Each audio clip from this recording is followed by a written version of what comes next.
Assalamualaikum warahmatullahi wabarakatuh. Perkenalkan, nama saya Putri Puspitasari dengan NIM C0D023006 dari Prodi Perpajakan kelas G. Baiklah, di sini saya akan menjelaskan tentang menyusun laporan rekonsiliasi fiskal.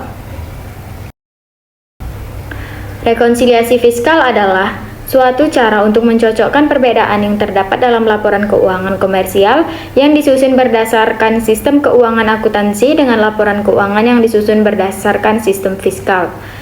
Terdapat beberapa tujuan dari rekonsiliasi fiskal ini, diantaranya yaitu untuk memeriksa kembali draft laporan keuangan sebelum diserahkan ke DJP, untuk meminimalisir kesalahan dalam membuat laporan keuangan, dan untuk mengurangi terjadinya kesalahan dalam penghitungan pajak yang dapat menyebabkan kerugian. Selanjutnya yaitu perbedaan laba fiskal dan laba komersial. Laporan keuangan fiskal adalah informasi akuntansi yang dibuat untuk kepentingan dan disusun berdasarkan peraturan perundang-undangan perpajakan. Sedangkan laporan keuangan komersial adalah informasi akuntansi yang dibuat dan disusun berdasarkan prinsip dan bersifat netral. Perbedaan laporan keuangan fiskal dan laporan keuangan komersial. Yang pertama yaitu penghasilan dan pendapatan. Pada komponen ini, penghasilan yang dimaksud akuntansi dan perpajakan itu berbeda. Pada komersial, dikatakan pendapatan atau revenue dan penghasilan merupakan komponen yang berbeda. Tetapi, jika mengacu pada fiskal, perpajakan dikatakan penghasilan sama dengan pendapatan. Yang kedua yaitu dalam biaya atau beban. Beban pada laporan keuangan komersial diartikan sebagai penurunan daripada manfaat sebuah ekonomi dalam kurun waktu atau periode tertentu. Hal ini berupa bentuk arus keluar atau berkurangnya aset atau terjadinya kewajiban, sehingga terjadi penurunan atas ekuitas yang tidak menyangkut dalam pembagian kepada seluruh penanaman modal. Dan arti beban pada komersial bisa disamakan dengan biaya, sedangkan jika dilihat pada laporan keuangan fiskal atau perpajakan, beban diartikan sebagai biaya dan biaya ini menyangkut pada biaya guna keperluan operasional sebuah perusahaan. Yang ketiga yaitu pada penyusutan. Dalam metode ini tentunya laporan keuangan komersial memiliki beberapa metode, yaitu yang pertama straight line method atau garis lurus. Yang kedua yaitu diminishing balance method atau garis menurun, dan yang terakhir yaitu sum of the unit method atau jumlah unit. Sedangkan pada laporan keuangan fiskal mengacu pada ketentuan perpajakan berdasarkan Undang-Undang Nomor 36 Tahun 2008 Pasal Perihal Pajak Penghasilan, yang mana metode yang diperbolehkan hanya pada straight line method atau garis lurus dan diminishing balance method atau garis menurun, dan harus dilakukan secara konsisten. Hal ini juga tertulis pada PMK nomor 96 PMK 03 tahun 2019. Selanjutnya yaitu pengertian koreksi positif dan koreksi negatif. Yang pertama, koreksi fiskal positif. Koreksi fiskal positif biasanya terkait biaya-biaya yang tidak diperbolehkan oleh pajak, sebagaimana diatur dalam pasal 9 Undang-Undang PPH. Adapun contoh biaya yang dimaksud adalah sebagai berikut.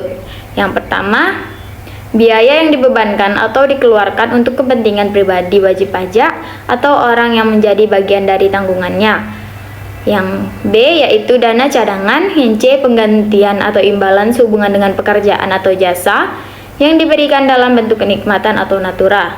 Yang D yaitu jumlah yang melebihi kewajaran yang dibayarkan ke pihak yang memiliki hubungan istimewa terkait pekerjaan yang dilakukan. E yaitu harta yang dihibahkan, sumbangan atau bantuan. F pajak penghasilan. G gaji yang dibayarkan kepada pemilik. H sanksi administrasi. I selisih penyusutan atau amortisasi komersial di atas penyusutan atau amortisasi fiskal. J yaitu biaya untuk mendapatkan, menagih, dan memelihara penghasilan yang dikenakan pajak penghasilan final dan penghasilan yang tidak termasuk objek pajak. Dan yang terakhir yaitu penyesuaian fiskal positif lain yang tidak berasal dari hal-hal yang disebutkan sebelumnya. Yang kedua, koreksi fiskal negatif. Koreksi fiskal negatif akan menyebabkan laba kena pajak berkurang atau akan menjadi pengurangan PPh terutang, karena pendapatan yang lebih tinggi daripada pendapatan fiskal dan biaya komersial yang lebih kecil daripada biaya fiskal. Adapun penyebab dari munculnya koreksi fiskal negatif biasanya dari penghasilan yang dikenakan PPh final dan penghasilan yang tidak termasuk dalam objek pajak namun termasuk dalam peredaran usaha atau PPh pasal 4 ayat 2 dan selisih penyusutan atau amortisasi komersialnya di bawah penyusutan atau amortisasi fiskal dan penyesuaian fiskal negatif lainnya. Berikut contoh jenis koreksi fiskal negatif. Yang A, yaitu penghasilan transaksi saham, B, penghasilan hadiah atau undian, C, penghasilan yang bukan merupakan objek pajak, D, penghasilan dari bunga deposito dan tabungan, dan yang terakhir yaitu penghasilan transaksi pengalihan harta. Selanjutnya penghitungan PPh badan. Untuk mendapatkan nominal PPh terhutang atau pajak penghasilan yang dibayarkan, wajib pajak dapat mengalihkan penghasilan kena pajak dengan tarif pajak yang berlaku.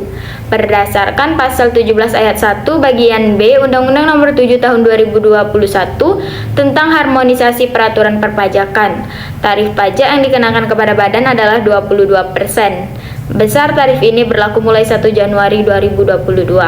Selanjutnya, berdasarkan peraturan pemerintah pengganti Undang-Undang Republik Indonesia Nomor 1 Tahun 2020, pemerintah menurunkan tarif umum PPh badan menjadi 22% untuk tahun 2020 dan 2021, lalu menjadi 20%. Namun, dengan adanya Undang-Undang HPP, tarif PPh badan kembali 22%. Sedangkan untuk perusahaan yang berbentuk perseroan terbuka atau go public dengan jumlah keseluruhan saham yang diperdagangkan di Bursa Efek di Indonesia paling sedikit 40% dan memenuhi syarat tertentu memperoleh tarif 3% lebih rendah dari tarif umum PPh badan. Selanjutnya jurnal perhitungan PPh badan. Jurnal PPh 23 adalah pencatatan atas pemotongan pajak penghasilan pasal 23 yang diterima wajib pajak dalam negeri dan bentuk usaha tetap atau BUT dari modal, penyerahan jasa, atau penyelenggaraan kegiatan. Pemotongan atas semua perolehan tersebut merupakan objek selain yang telah dipotong pajak penghasilan pasal 21. Sesuai ketentuan dalam Undang-Undang PPh, sesuai dengan tema kali ini, maka ketahui apa itu jasa akuntansi atau pembukuan. Contoh perhitungan jurnal 23 bagi pemotong pajaknya yaitu PT AAA merupakan developer pada 1 Februari 2023 menyewa 3 unit alat berat dari PT BBB secara kredit sebesar 350 juta. Jurnal untuk mencatat transaksi tanggal 1 Februari 2023 yaitu pada keterangannya biaya sewa pada kredit sebesar 350 juta dan utang pada kredit sebesar 350 juta. Baiklah, kesimpulan dari penjelasan saya tadi yaitu rekonsiliasi fiskal yaitu proses membuat penyesuaian terhadap laporan keuangan komersial dengan berdasarkan ketentuan-ketentuan perpajakan sehingga diperoleh yang namanya laba fiskal. Laba fiskal ini dalam perpajakan sering disebut penghasilan neto. Secara umum, terdapat dua perbedaan pengakuan baik penghasilan maupun biaya antara akuntansi komersial dengan perpajakan atau fiskal. Yang menyebabkan terjadinya koreksi fiskal yaitu beda tetap atau permanen dan beda waktu atau sementara. Beda waktu dibedakan menjadi koreksi positif dan negatif.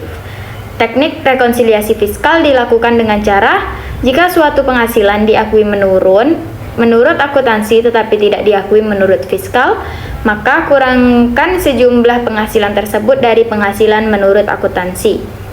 Begitupun sebaliknya. Dan jika suatu biaya atau pengeluaran diakui menurut akuntansi tetapi tidak diakui sebagai pengurang penghasilan bruto menurut fiskal, rekonsiliasi dilakukan dengan mengurangkan sejumlah biaya atau pengeluaran tersebut dari biaya menurut akuntansi, yang berarti menambah laba sebaliknya. Menurut akuntansi, begitupun sebaliknya.